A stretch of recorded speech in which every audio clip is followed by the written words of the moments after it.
En France, les urgences des hôpitaux sont débordées alors qu'il y a de la place ailleurs.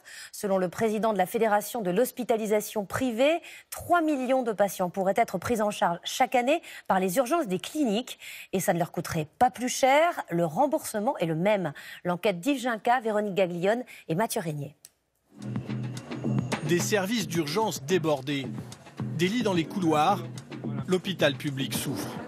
Souvent aux urgences, les patients attendent des heures avant d'être soignés. Oui, vous venez avec moi, monsieur? Et pourtant, à côté de l'hôpital public, les urgences des cliniques privées seraient loin d'être saturées et proposent même d'accueillir 2 fois plus de malades. On peut accueillir du monde, on est là, nos équipes sont en place, on pourrait soulager, mais grandement l'hôpital. Ces urgences privées sont-elles sous-utilisées? Y a-t-il une contrepartie derrière cette offre généreuse? En France, 130 cliniques et hôpitaux privés disposent de services d'urgence, comme à Antony, au sud de Paris. Dès l'accueil, les patients sont fixés sur le délai d'attente, 22 minutes. Ici, tout est organisé pour gagner du temps. Par exemple, en cas de douleur après une chute, une radio est faite en priorité. Une fois que la radio sera faite, vous allez revenir vers moi et je vous réinstallerai dans un box pour être vu par le médecin. Ça va comme ça? Ça, c'est un circuit court. Au maximum, c'est 40 minutes, 1 heure. Les cas les plus délicats sont orientés dans ces salles de consultation.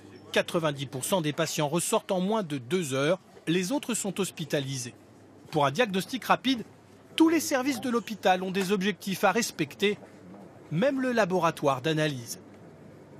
Par exemple, avec la biologie, on a passé un contrat où on définit la durée acceptable de rendu d'examen à partir du moment où il est prélevé aux urgences, qu'on estime être une quarantaine de minutes.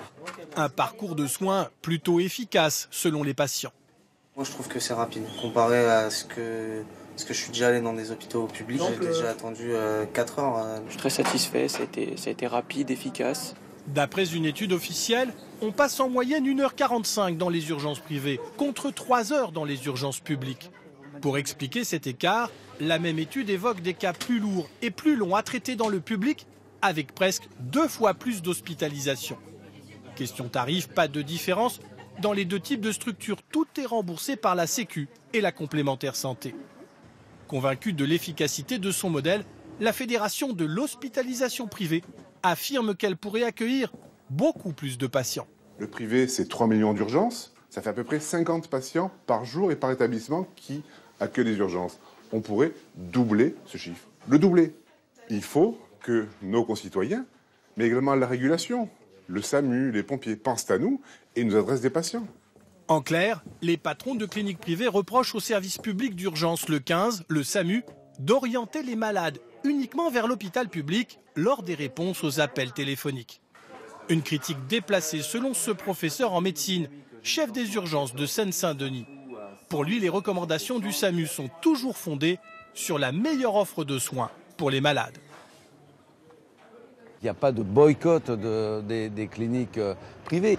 Force est de constater que ce sont les établissements publics qui offrent le plus de technologies pour prendre en charge les patients. J'en veux pour preuve, par exemple, que pour toutes les urgences chirurgicales dans la nuit profonde, dans la nuit après minuit, il n'y a que les établissements publics qui ont une garde avec un chirurgien présent.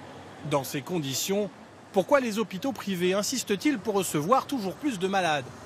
Selon certains urgentistes, ce serait un moyen pour recruter de nouveaux patients susceptibles de devenir des clients réguliers pour les cliniques privées. Une bonne partie du recrutement se fait par les urgences. Par les urgences, pas forcément pour une hospitalisation immédiate. Vous pouvez revenir le lendemain pour une intervention chirurgicale ou pour des examens. Et là, vous n'êtes plus en situation d'urgence.